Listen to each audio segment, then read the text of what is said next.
Kay sabi ba tu, el heat stroke, amo se takausa para queda alto el calor na di atun cuerpo. Quiere decir, ta perde el di atun control na di atun cuerpo para man cool down. Sí, necesita evitaan na kita na caliente sol. Si pwede, mga tiyempo, usa kita aquel mga fresco ropa. Toma manada agua para hindi man dehydrate. Numamantambay na mga lugar, malisod el ventilation. Kabar, numatambien sale na mediodía. Si tiene man tu caminada, hace na mas temprano hora o aquel tarde ya un poco. Kabar parekoy, tiyempo el niño, descansa tambien anay kita, toma el mga iced tea, kape, vino, yung mga soda, kay takaw sa lang kanatun para miya kimia, iakabad yaton fluid, adrento yung kwerpo. Amo gayot parekoy. Kay hindi gad broma el heat stroke, debe protekta kita con el diatun cuerpo y con el diatun entero pamilya. Na parekoy, volvi anay yung nakasa para descansa iban niya. Sige parekoy, cuidao! El aviso estaba na 1116 DXAS Radio Comunidad.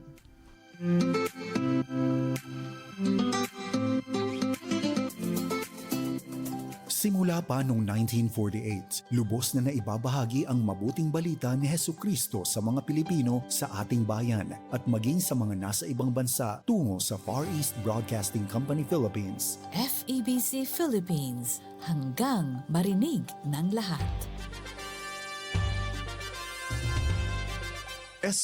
El DXAS FEBC, de ustedes Radio Comunidad, ta serví para conecta, gobierno, privado y mga miyembro del comunidad.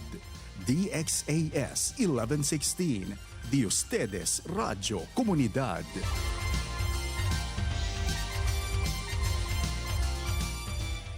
Ang oras sa buong Pilipinas, 1:30 ng hapon. Ahensya de Konsensya, serbisyo publiko para sa iyo, ka-Pilipino.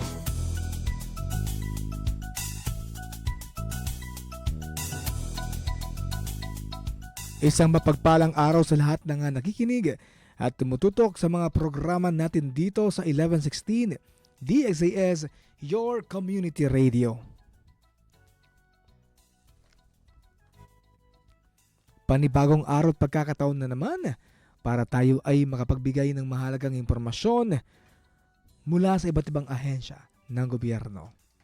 Kayo po ay nakikinig sa programang Ahensya de Konsensya, ang programang nagsisilbing tulay ng komunidad at gobyerno. Ako po ang inyong lingkod, Patrolman Jason C. Mahinay, ang PCR-PNCO ng Regional Mobile Force Battalion 9.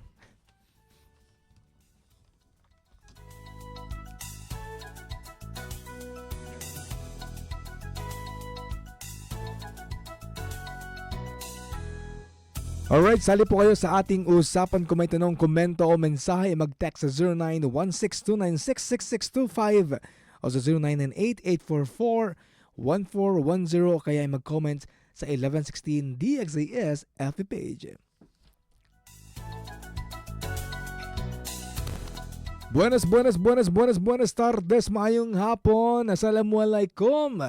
Magandang hapon po sa lahat ng ating mga listeners and viewers from Zamboanga del Norte, Zamboanga del Sur, Zamboanga Sibugay, and of course, Zamboanga City. And of course, babatiin din po natin ang ating mga PNP, key leaders from national down to the regional level. We have of course our GPNP, Police General Jose Melencio Sinartates Jr. and of course, our Commander Special Task Force DPAGS Western Mindanao Police Brigadier General Milo B. Pagtalunan. And of course, babatiin din po natin ang ating Regional Director of Police Regional Office 9, Police Brigadier General Edwin A. Quilates. And of course, babatiin din po natin ang ating Force Commander RMFB 9, Police Colonel Joseph L. Ortega. At sa ibang company commanders from 901st to 905th and Technical Support Company, yung aking pong kasama sa office, and other personnel ng Battalion Headquarters and Regional Headquarters, magandang hapon po sa inyo. And of course, papatiin din po natin ng ating Deputy Force Commander, Police Lieutenant Colonel Raymond D. Sanson. Ayan, ang ating mga officers, ang mga Section Chief ng RMFB 9, and mga officers din po ang mga chief ng bawat offices ng regional headquarters sa Pro9. Mabuhay po kayo lahat dyan. Magandang hapon po sa inyo.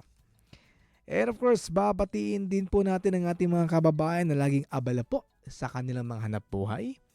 Palaging mag-ingat at maghanda lagi sa mga posibleng mga sakuna. And of course, thanks God dahil magandang ating panahon. Ito po sa Zamboanga City. No, nagkaroon lamang po na konting raindrops kaninang umaga, but then still, okay, mainit, no, ang ating panahon. Anyway, subalit wag po tayong magpakampante, no, dahil sa mga darating na mga typhoons, no. At dulot po nito ang paglaki ng baha sa ilog at mga kalye, and syempre yung mga ating mga kabahayan. And ay masisira po, no, pag malakas ang bagyo. Kaya double ingat at lagi po tayong maghanda. Alright? And of course, babatiin ko rin po yung aking family and friends na lagi pong nakatutok sa ating radio program. Magandang hapon po sa inyo. And of course, babatiin din po natin ang ating mga community partners sa iba't ibang barangays at ang ating mga stakeholders sa different organizations po. Mabuhay at magandang hapon po sa inyo. Yan sa ating mga stakeholders dyan na lagi pong sumusuporta. Lagi pong naging kaagapay po natin sa community.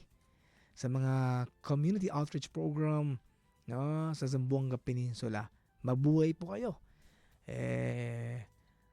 Lagi po patuloy, no, sa mga gawain sa komunidad para sa kakabuti po ng ating bayan.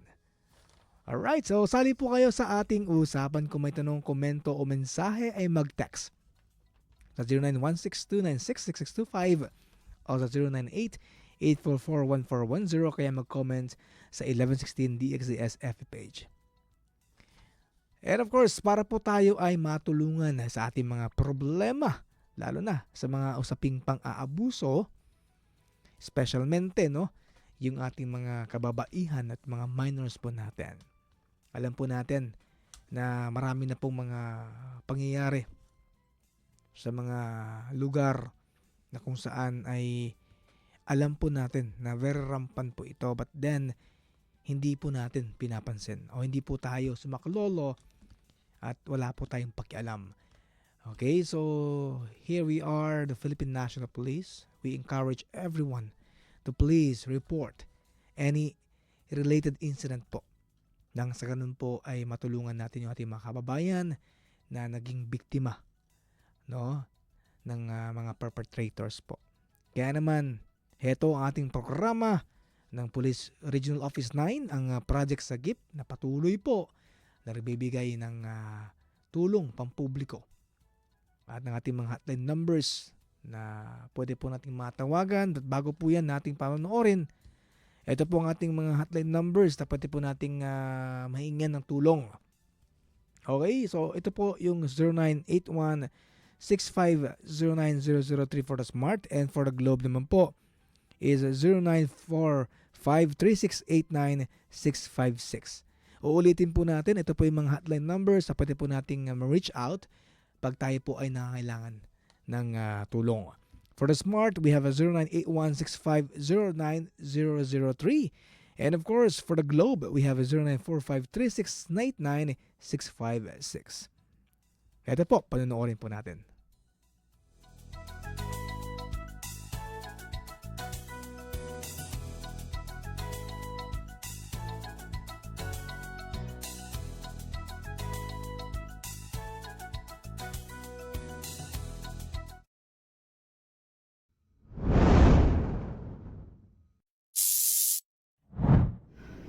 One pervasive and perennial social problem in the Philippines is violence against women and children.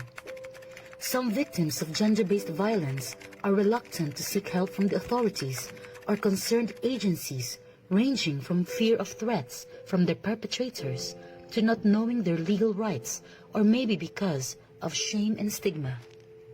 In support of the anti-VAUSI campaign, Police Regional Office 9 came up with Project Sagip, or Simultaneous Anti-Gender-Based Violence through Interoperability between the stakeholders and the police.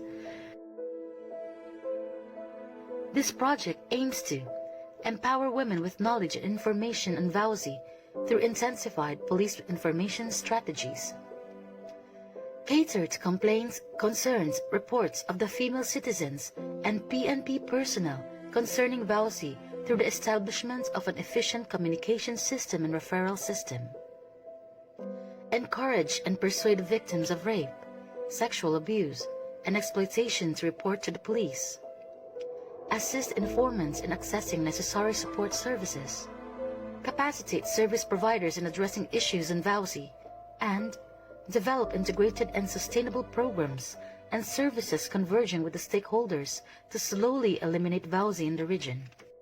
In 2023, Regional Women and Children Protection Desk 9 recorded a total of 1,232 crimes committed against women and children, 427 of which are rape cases, followed by Republic Act 9262, otherwise known as Anti-Violence Against Women and Children, with 389 cases.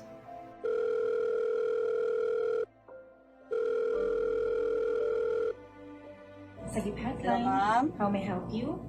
Hello, ma'am. Ma'am, pwede rayo ayuda, ma'am. At Si, sila ma'am. kami di mio marido. Pwede ko pong makuha yung pangalan nila, ma'am? Opo. Ako po si Salvacion Monterola. De Purok 5, Kulyanan. Pwede ko po makuha ang pangalan ng asawa niyo, ma'am? Reynaldo po Monterola. Ma'am, papunta na po yung mga pulis natin. Huwag, saglit lang po, ha? Huwag po kayo magkakalma lang po kayo. Ma'am, pwede Opo. ako, ma'am. Yes, ma'am. Tutulungan po namin kayo, ma'am. Opo. Good afternoon, ma'am. Patulungan Hasan from Sagip po. Ma'am, meron po tayong caller ngayon po, Sagip po, ma'am. Ang pangalan po ng biktima ay si Salvacion Monterola.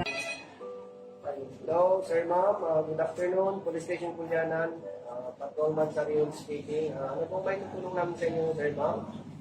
Purok 5, Kulyanan sa mga city, ma'am. Yes, ma'am. Ano po po ito ng sister ko? Sige po, ma'am.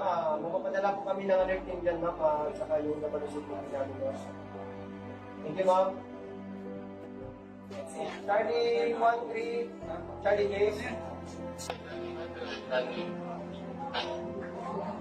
First, good afternoon. Punin po, may nangingi po ng police assistance sa may Purok 5 Kulyanan.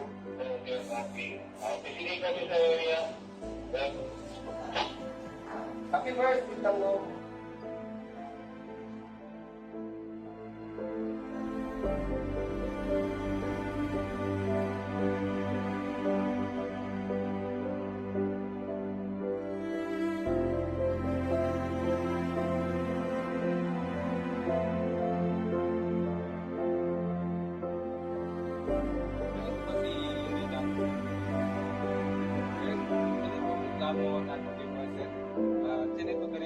para estar silencio, masama palabras, palabras, puede se usa a favor o contra contigo.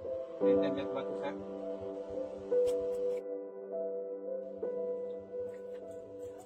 Ya, calma tú. Tiene que vamos contigo.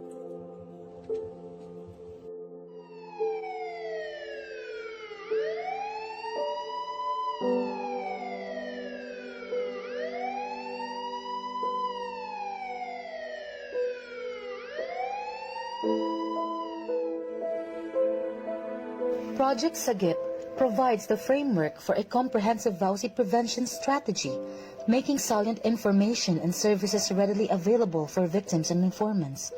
Through convergence with partner agencies and stakeholders with relevant expertise on the issue, since synergized efforts can have a strong leverage effect. Preventive measures are part and parcel of this project, which will be complemented by the detailed obligations and responsibilities of all tasked offices, units, aimed at improving the extent or the capacity for the prevention of violence against women and children and the response intervention needed.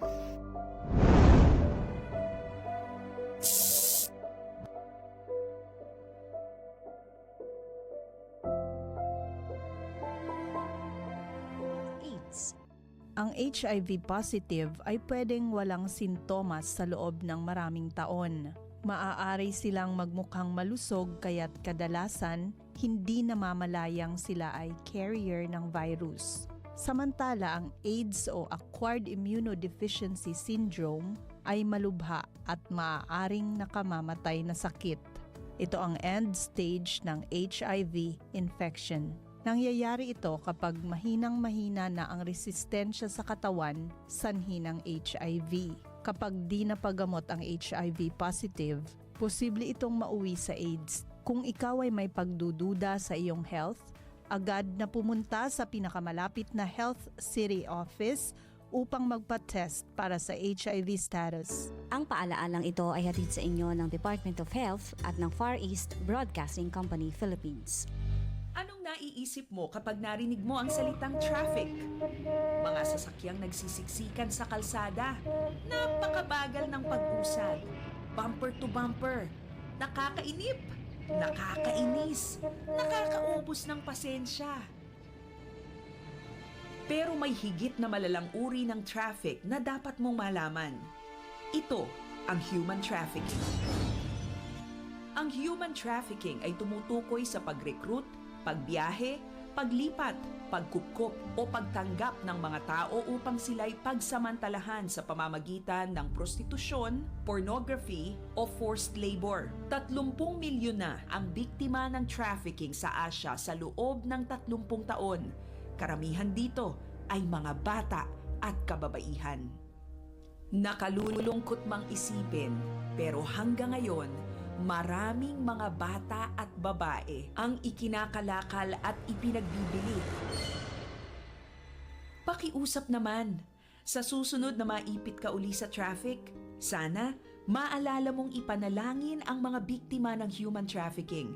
May magagawa ka para masugpo ang paglaganap ng human trafficking sa iyong komunidad. Maging alerto at i-report ito sa kinauukulan.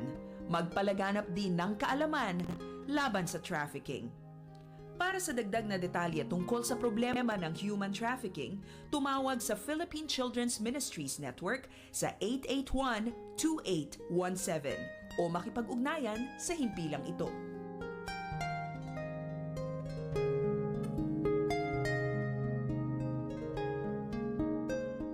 Simula pa noong 1948, lubos na naibabahagi ang mabuting balita ni Hesukristo sa mga Pilipino sa ating bayan at maging sa mga nasa ibang bansa tungo sa Far East Broadcasting Company Philippines. FEBC Philippines, hanggang marinig ng lahat. Ahensya de Konsensya, serbisyo publiko para sa iyo, Kapilipino. Alright, so time check po tayo is 1:46 minutes in the afternoon po. Nagbabalik po ang ating programa, ang Ahensya de Konsensya. Alright, so this afternoon po ay marami po tayong pag-uusapan regarding po sa mga unit accomplishment ng ating mga company. Alright, so but this time around, this episode, this afternoon, ay meron tayong special guest from 901st Maneuver Company na kung saan po ay pag-uusapan natin ang mga accomplishment na meron sila operational and police community relations accomplishment, and of course yung mga upcoming activities and other mga programs and services, and also the best practices na meron po tayo. And this information is for information of everybody is in collaboration po with our stakeholders. So ginagawa po natin ito nakabase po sa ating PNP guidelines. At the same time kasama po natin dito yung ating partnership with the community. So this is a collaboration with our community people, the different organizations existing in one area or area of responsibility. Alright, so this time around ay tatawagin po natin of course yung ating special guest. Walang iba kundi si Police Lieutenant John B. Eli Deputy Company Commander of 901st Maneuver Company, RMFP9. Hello po sir, magandang hapon po sa inyo. Good day to everyone tuning in this program. Ayan. Kumusta po tayo sir? Ayan. Ito, mabuti naman po at duty ulit sa 901st Maneuver Company. Alright, so I'm very much glad sir na you'll be one of our very special guests this afternoon. And salamat po na pinunlakan niyo po ang aming request. And baka po meron po kayo sir na gustong batiin bago po ang lahat. Ayan.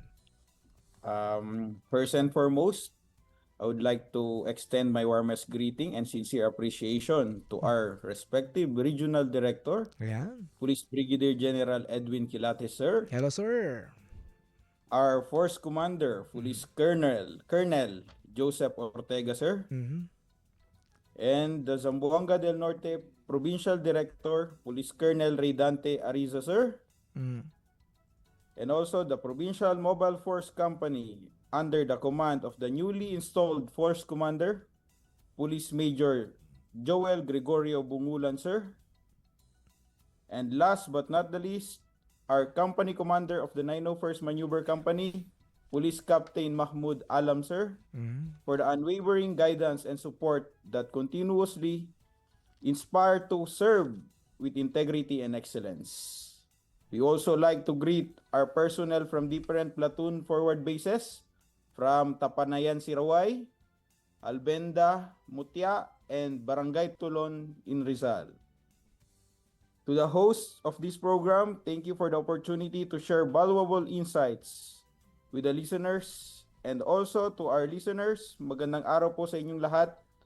It is truly an honor to be here with you today.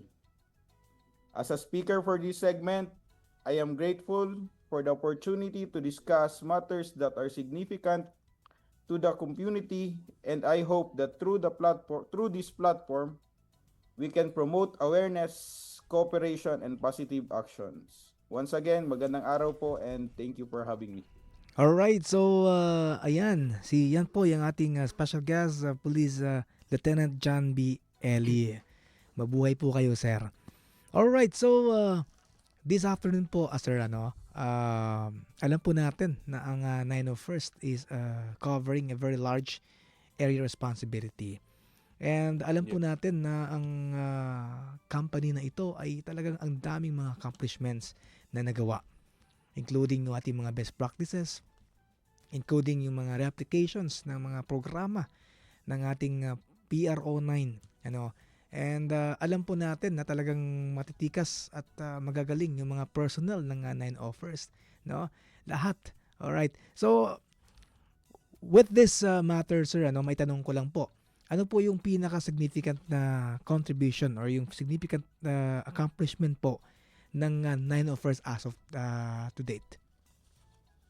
It's either po operational or mauna muna tayo sa operational, sir, para at least magkaroon tayo ng sequence. Ayan. Bale, for the 901st Maneuver Company, focusing on the operational accomplishments, for the first quarter of 2026, we recorded a total number of 188 accomplishments. This includes 64 operations conducted in January, 49 in February, 46 in March, and as of this date, 29 accomplishments for the month of April. Among our notable accomplishments, successfully arrest of a top 6 most wanted person of the regional level, top 3 of the provincial level, and top 6 of city level for the crime of 2 counts of statutory rape. And another, a significant operation includes arrest of the top 10 most wanted person for violation of Republic Act 7610 in relation to Sacleo. In terms of insurgency-related efforts, we successfully facilitated 3 withdrawals of support from CTG mass supporters affiliated with the guerrilla from Front BBC. This highlights our continuous efforts in weakening insurgents' influence in the area. Additionally, another remarkable accomplishment of our company is the surrender of 24 loose firearms, further contributing to the reduction of potential threats in our communities. In our intensified campaign against illegal drugs, a total value of 615,376 pesos worth of illegal drugs were confiscated during our operations. We also consistently conducted internal security operations within the jurisdiction of Zamboanga del Norte to ensure the safety and security of the communities, with a total 12 operations conducted for this quarter. On a daily basis, the personnel of 901st Maneuver Company actively conducted checkpoint operations, mobile forces, mobile patrols, and foot patrols to sustain peace and order, prevent criminal activities, and ensure the public safety. Alright, so yun That will be po. our Yes. operation activity. Oo, talagang maraming accomplishment na nagawa ang 901st Maneuver Company, no? And of course, sa tulong din po ng ating company commander, Police Captain Mahmoud S. Alam. Sir, mabuhay po kayo dyan, ano? With your leadership, talagang you sustain a lot sa ating mga accomplishment on operational matter. And may tanong ko lang po, sir, no? At least Papio, tanong po ito, sir. And maliban po, sir, siyempre, we sustained these police efforts po natin, ano? Alright? And sa ating mga law enforcement operation is talagang we tightly sustain that, no? Para nang sa ganun po, ma-preempt natin yung itong klaseng mga scenario na mga situation, inevitable at the same time yung pag-prevent natin. So, may tanong ko lang, sir, ano yung mga collaborative efforts natin, no, with our mga stakeholders? Paano po natin ginagawa nang sa ganun po yung suporta po ng ating mga community, including yung mga stakeholders natin, is to sustain para po hindi tayo ma-behind, hindi tayo maiwan, no? Dahil syempre, kailangan din po natin yung suporta ng bayan, suporta ng mga stakeholders natin, mga partners natin. Hindi po tayo pwedeng tayo lang mag-isa. So, baano ba natin ginagawa to, sir? Are we doing this, how we're going this regularly? Nang sa ganun po is malaman din po ng ating mga unit, iba't ibang agency po, na meron tayong ganitong collaboration. Nang sa ganun po, mas lalo pa nating mahigpitan yung security sa isang area. For that matter po, Yes, the 901st Maneuver Company is connecting with the local government units and our stakeholders para ma-maintain natin yung peace and order through visitation of barangays with them, para ma-engage sila sa kung ano yung mga ganap sa mga areas, kung ano yung mga needs ng mga tao, at saka kung ano yung mga problems na pwede nating i-resolve. Exactly. Bali, nakikita nila on hand kung ano yung mga problems in community, at kami naman is ginagawa namin yung part namin to be the bridge na maintindihan ng community na as a police officer, pwede namin silang tulungan i-connect into our LGUs and local government units together with the stakeholders to help them. And for that point, they will give their trust to us and they will report any problems or untoward incidents in their areas. Like exactly yan. And what about sa ating mga force multipliers? Baka may mga iba't ibang kayong mga strategy dahil they are our counterpart sa ground, no? Pag may mga encounter, talagang sila yung nangunguna, sila yung ating frontliners natin sa mga different barangays po natin. Baka meron po kayong mga ginagawang mga advocacy strategy para sa kanila po when it comes to operational matter. For that point naman po, when we visit areas, especially sa mga far-flung areas, we we train some okay. of the we train the force multipliers to have the idea on how to paano i-handle yung isang problem, how to arrest a person when Yan, or okay. how to deal with negative things na pwedeng mangyari. Bali, tinutulungan namin sila, tinitrain namin sila para on their level pa lang is pwede na nilang masuppress yung problem para pagdating namin is wala nang mas malaking problema na pwedeng maganap pa. All right. So very well said po, no? Dahil we have a lot of strategies na implied po sa ating mga counterparts po natin, especially mga force multipliers natin.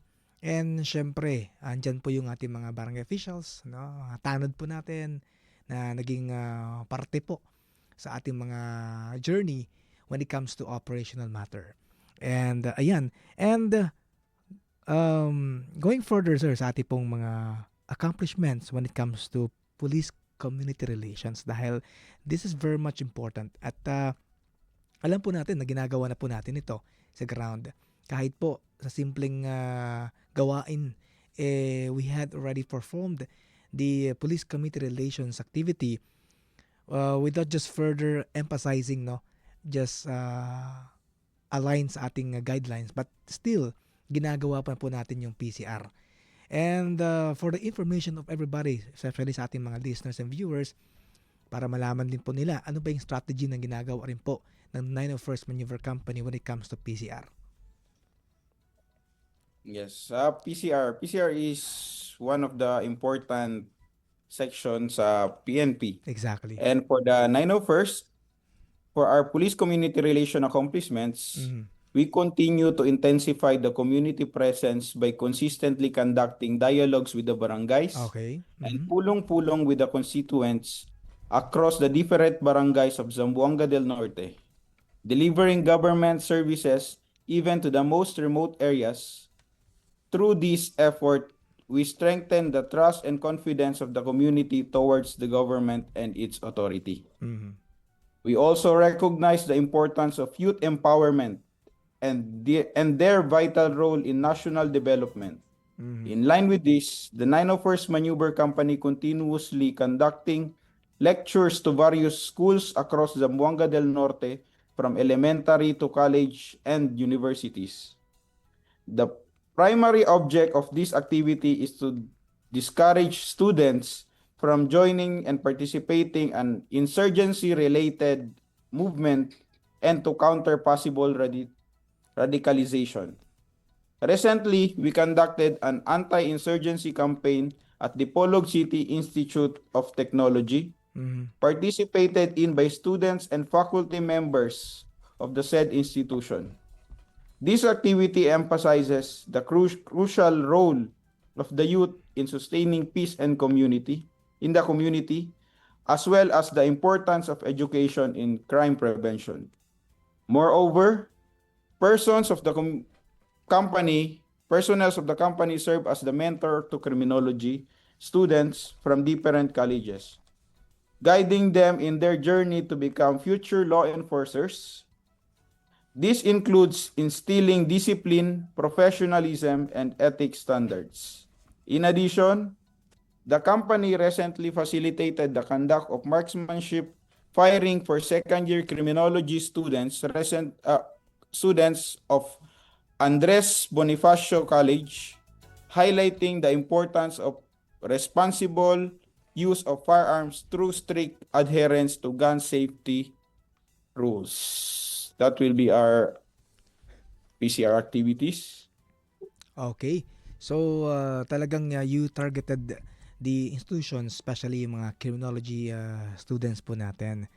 And you emphasize din po na yung kahalagahan din ng pagturo sa kanila is to become a future police officers.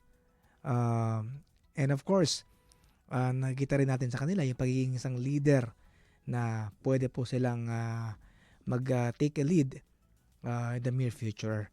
So, at the same time, you mentioned kanina yung youth empowerment Okay? So, it's a very strategic approach po ang ginagawa po natin is to discourage them, no? As what you have mentioned, discourage them to be participating from any movement against the government or against any lawful act na meron po ang Philippine National Police, including other organizations po. And talagang you went deeper.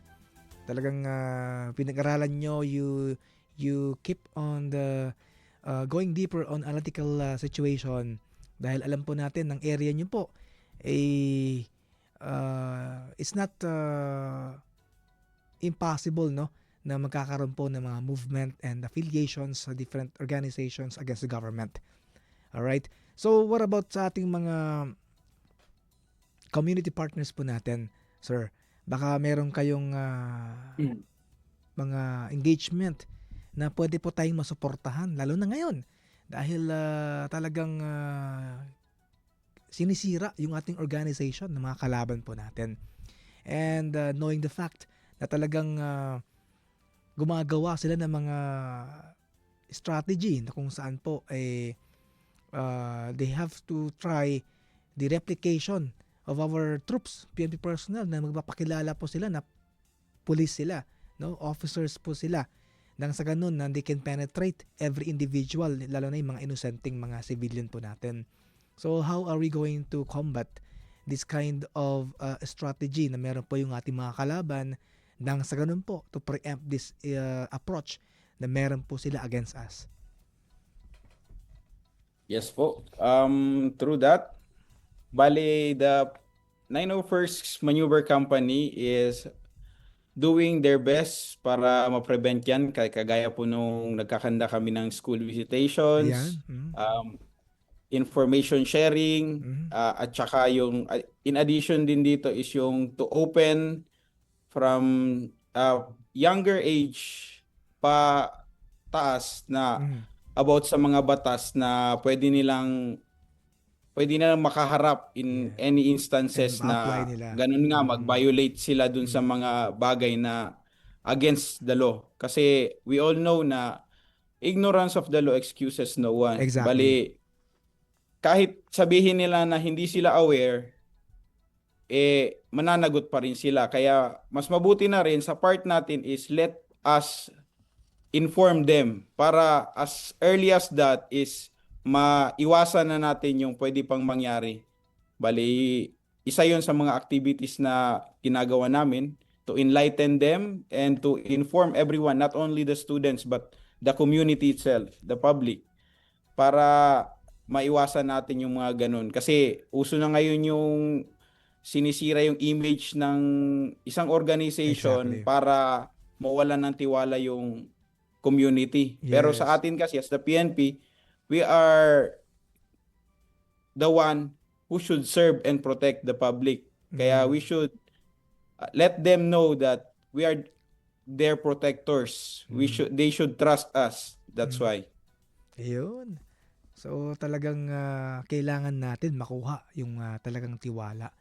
Because wala tayong ibang hinihingi kundi yung tiwala ng mga kababayan natin. Yung mga tao sa paligid natin. And syempre, yung mga nagtitiwala na sa atin, yung mga partners natin, ayaw natin mawala, no? Dahil naging parte na sila ng ating paglalakbay, o yung ating mga advokasya. And we need them nang sa ganun ay dire-diretso na yung ating hadikain nang makamit natin yung a safer place, no? A safer community. At the same time, magkakaroon na ng kumpiyansa yung mga tao.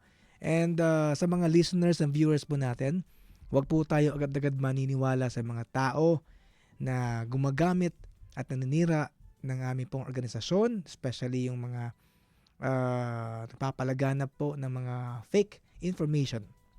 Iwasan po natin na maniwala sa kanila nang sa ganon, hindi po tayo malihis ng landas.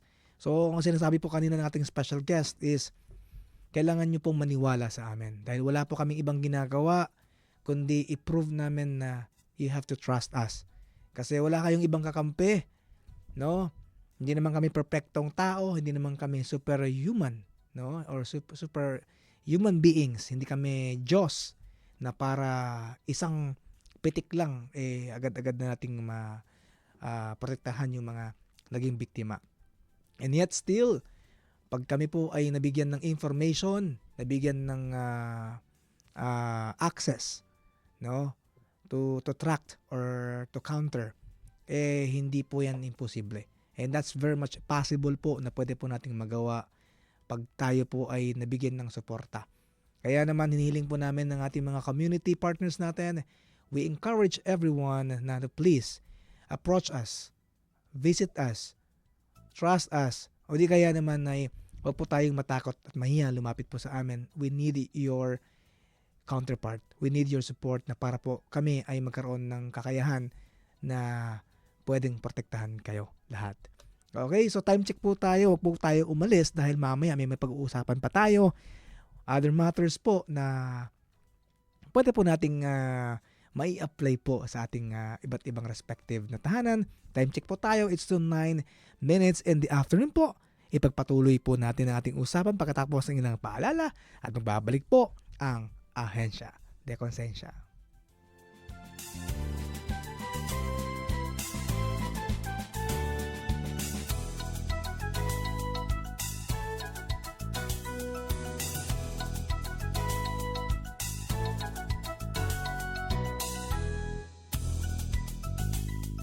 Ano ang sintomas ng HIV?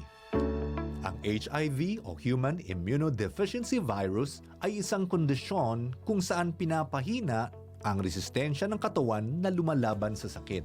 Sa pamamagitan ng testing lang malalaman o madidetect ang HIV. Ang mga tao may edad na 13 to 64 ay ine-encourage na magpa-test para sa HIV status. Ito ay nakikita mula 1 hanggang 3 linggo pagkatapos ng exposure. Posibleng walang sintomas ang pasyente sa first few months.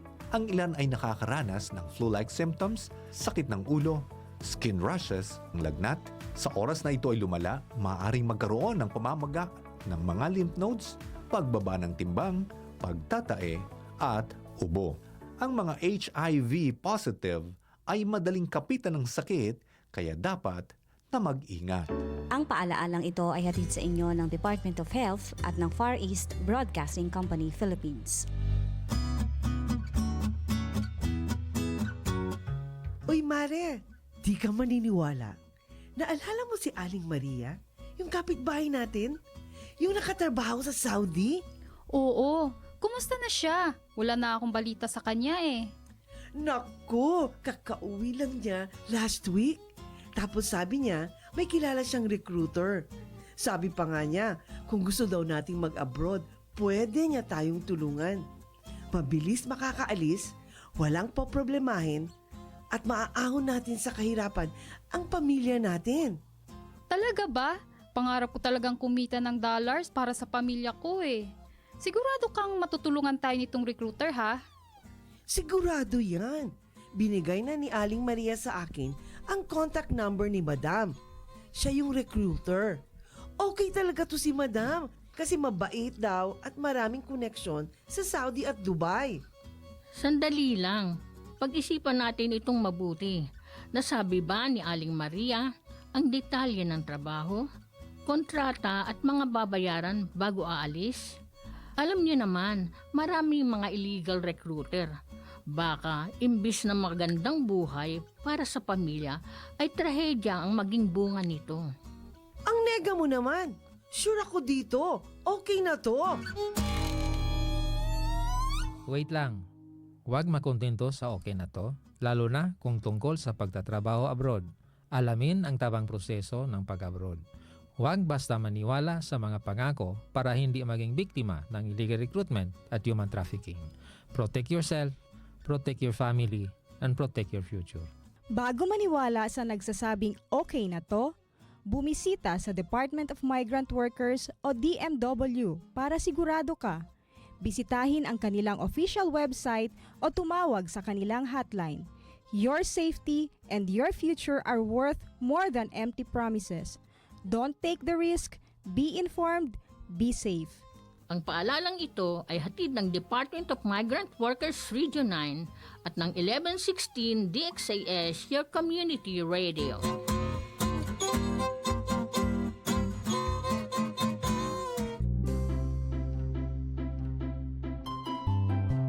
Sabi ba tu, ay pwede kita ibita konel desgrasya na kamino?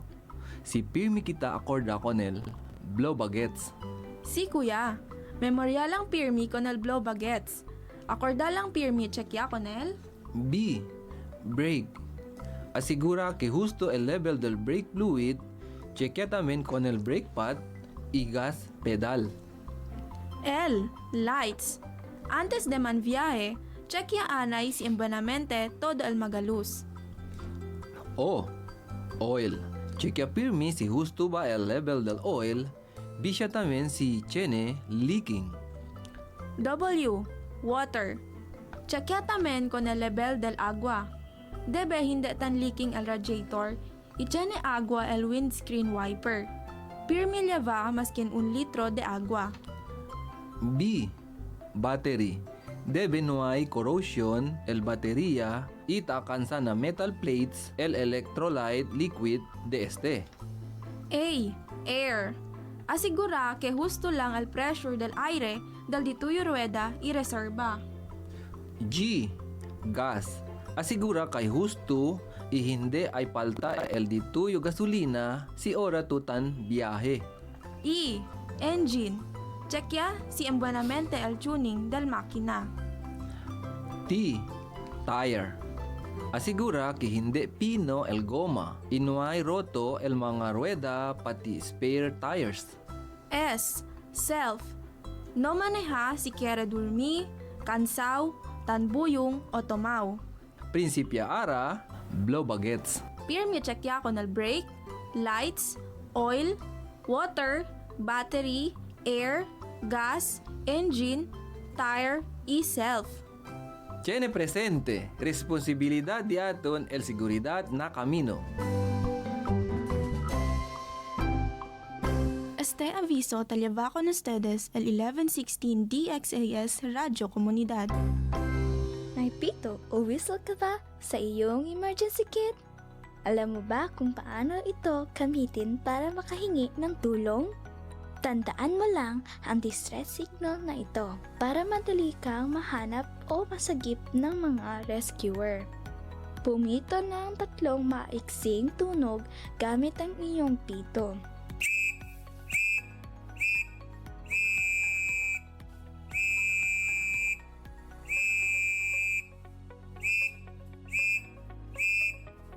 Pagkatapos pumito, ay maghintay kung may sasagot sa iyong distress call. Ulitin ang distress call hanggang ikaw ay sagutin o maltapuan ng mga rescuer. Ang 3 tunog ng pito ay pagsasabi na, I need help. Siguraduhin ituro ito sa iyong mga mahal sa buhay. Simpleng kaalaman para sa ating kaligtasan.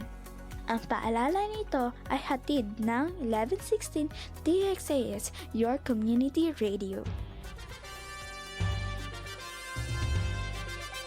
This is your community radio, 1116 DXAS, communicating Christ in our world. Ahensya de Konsensya, serbisyo publiko para sa iyo, Kapilipino.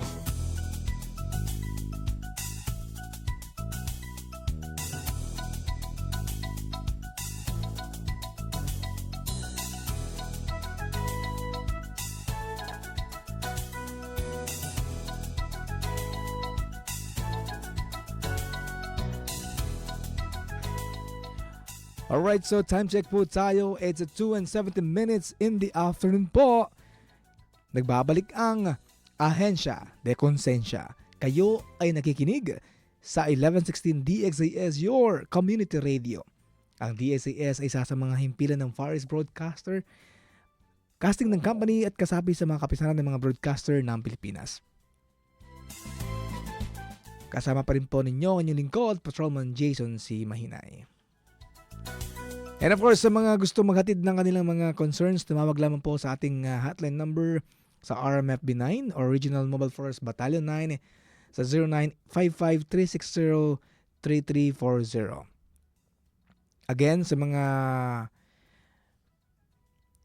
nangangailangan po ng concerns or may mga concerns po tayo, nangangailangan ng tulong, ito po ang ating hotline numbers, 0955-360-3340. Alright, so going back po tayo sa ating special guest this afternoon. Hello po sir, magandang hapon po sa inyo again. Magandang hapon po ulit. At sa mga nakikinig po, magandang hapon. Ayan, so live and kicking po yung ating special guest. Ayan. So, sa mga viewers and listeners po natin, no po tayong umalis dahil marami po tayong mga discussion this afternoon. At alam po natin na ito ay pwede nating makuha at pwede tayong matulungan sa pang-araw-araw natin na mga gawain. Especially the protection, security, and safety para sa ating sarili and the family, and of course, para sa pangkabuhayan din po natin. Alright, so this afternoon po, maitanong ko lang po sa ating special guest, when it comes to best practices, may mga best practices ba tayo sir sa ating area? Kahit isa lang Yes sir, po, isang pinakamagandang best practice natin sa inyo pong area. Paano ba to? Marami kaming best practices Kahit isa lang po sir na with impact, with magandang impact po sa atin sa ating community. Sige, bale, let's focus on we have a continuous project dubbed as Project Joey. Okay. Joey means Journey of Empowerment and Yearning, which aims to address specific issues within the community in partnership with the 901st Maneuver Company, the local government units, and other stakeholders. We successfully established this project, which we considered as one of the best practices in the community engagement and development. Itong Project Joey po is masasabi namin isa sa mga best practices namin dito sa 901st kasi dito namin mapapakita sa community na even though they are from far-flung areas or masyadong mga malalayong lugar, we the PNP engage with them, go in their areas and check if what's the problem or anything na kailangan nila, and then we become the bridge for them through to the LGUs and stakeholders. Halimbawa na lang po, meron po sa Project Joey po natin is nagpatayo po tayo dun ng barbershop. Okay. Bali, yung barbershop po na yun is with the help of the LGU, the local government unit, is nakita nila na sa sobrang layo nung lugar, parang masyadong malayo. Minsan kasi sa simpleng gupit lang parang nakakabuhay, nakakagana na yan eh. Yung bang parang ang saya ng mabuhay ulit pag bagong gupit ka. Bagong gupit parang bagong panganak yan eh. Ganon. Kaya para yung mga bata kasi pag napagupitan mo, pwede mo na sabihan, uy, ang pogi naman ng batang to. Natutuwa na. With the simple smile of the community, we can gain their trust, we can help them, we can show them that we the PNP are trustworthy. And we are the one who serve them and also to protect them. Okay. So through this medium, no, of putting up this barber shop,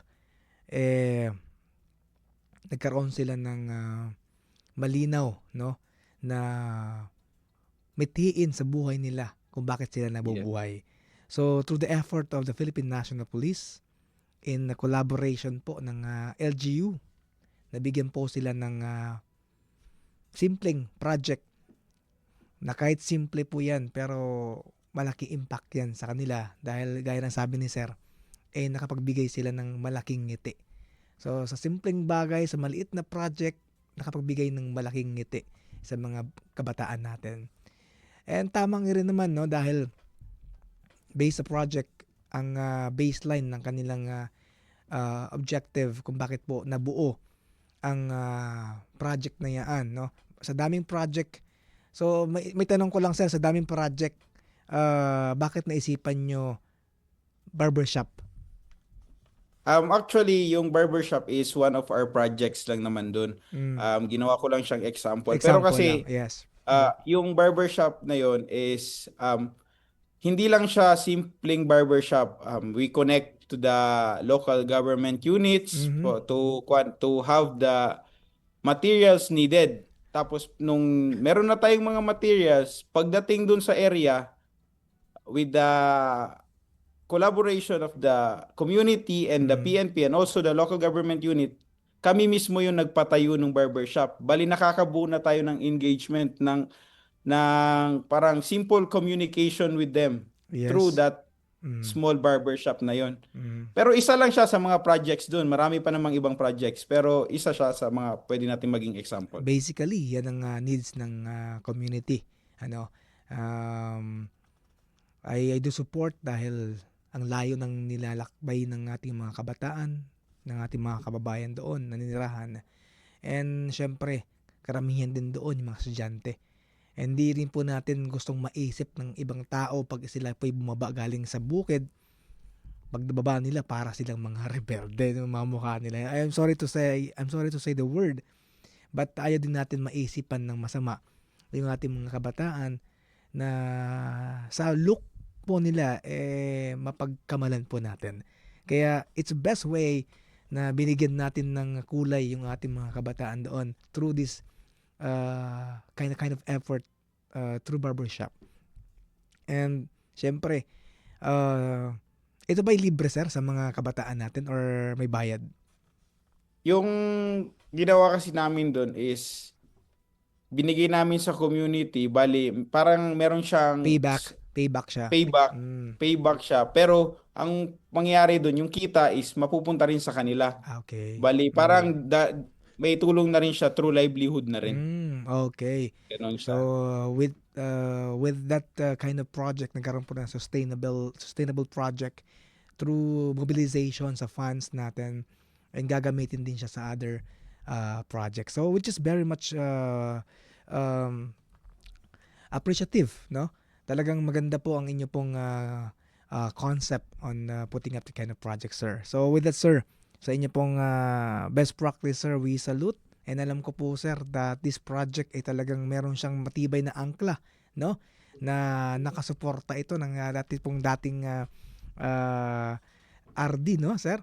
Kaya nabuo ang itong project na ito dahil napili talaga ang community na yan, no, yung company na yan, para masimula itong project na Joey. So, maraming salamat, sir. So, mabilisan na lang tayo, sir, dahil nakulangan tayo ng oras, sir. Baka yung pinaka effective upcoming activities nyo, sir. Kahit sabihin natin na iilan lang for this month and the next month, sir, activity. Or next week activity. Upcoming activities natin, sir. Para malaman po ng ating mga community dyan sa 901st. And of course, malaman din po ng ating ibang unit, sir. For the 901st upcoming activities, we will be conducting strong police presence in the 2nd District of Zamboanga del Norte. Okay. This coming first week of the May, as part of the continued effort to maintain peace and order and strengthen police visibility in the community. We will also conduct community awareness lecture this summer season, focusing on safety tips and preventive measures to deliver to the constituents of the various barangays, especially in relation to seasonal risk and public safety. In addition, we will conduct follow-up monitoring to our Project Joey in Barangay Linabu this coming 2nd week of May to ensure the sustainability and continued impact of the program within the community. And lastly, we will maintain a regular conduct of police operations on daily basis to ensure continuous preservation of peace, order, and public safety within our responsibility. Alright, so very well said po yung ating coming activities po. Nasana po yung ating mga kababayan dyan sa 901st, sa Del Norte. Ayan, sa Del Norte, maging parte po kayo ng aming pong mga journey and our mission. These activities are for you, no? For all of us.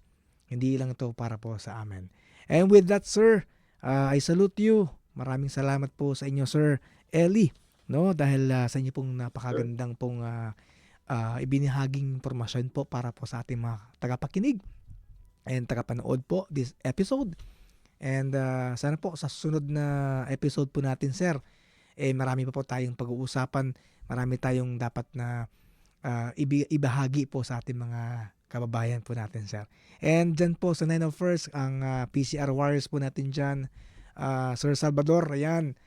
And kasamahan po natin mga PCR personnel sa inyo po, sir. And of course, sa inyo pong company commander, Police Captain Mahmoud S. Alam, Snappy. Okay? So, maraming salamat po sa inyo, sir. Alright? So, nice po nating magpasalamat na, no? Dahil, siyempre, sir, naubusan na po tayo ng ating oras. Ako po ay magpapasalamat na po, especially yung ating Force Commander, Police Colonel Joseph L. Ortega, sa kanya pong walang humbay na pagsusuporta po sa atin sa RMF B9. Ayan, and of course, pasalamat din po natin ating Regional Director sa kanya pong support sa atin po sa Pro 9. And with that, maraming salamat sa ating radio technician, Ramil Paulino, Ronald Sponsor, Maria Lloyd Estrada, and of course, ang ating station manager, Reverend Emmanuel L. Aquino. Abangan ang susunod na programang Doctors Online. Magkarinigan tayong muli dito po sa Ahensya de Konsensya tuwing 1:30 ng hapon mula Lunes hanggang Biyernes. Ako po ang inyong lingkod, Patrolman Jason Simahinay, na nagsasabing buhay alagaan natin para siguradong ligtas kahit saan man. And of course, for information, next episode po natin is every Wednesday na po tayo. Every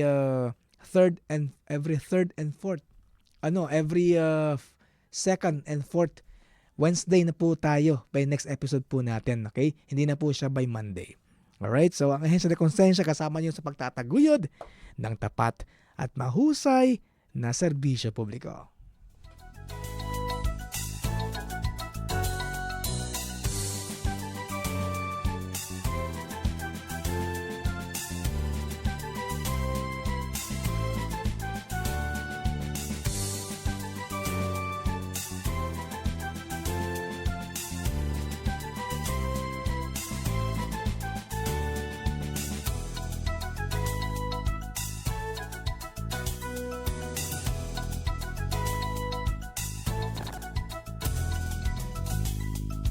Inyong napakinggan ang programang Ahensya de Konsensya. Para sa mga katanungan, mensahe o suhestyon, mag-text o tumawag sa 0916-296-6625.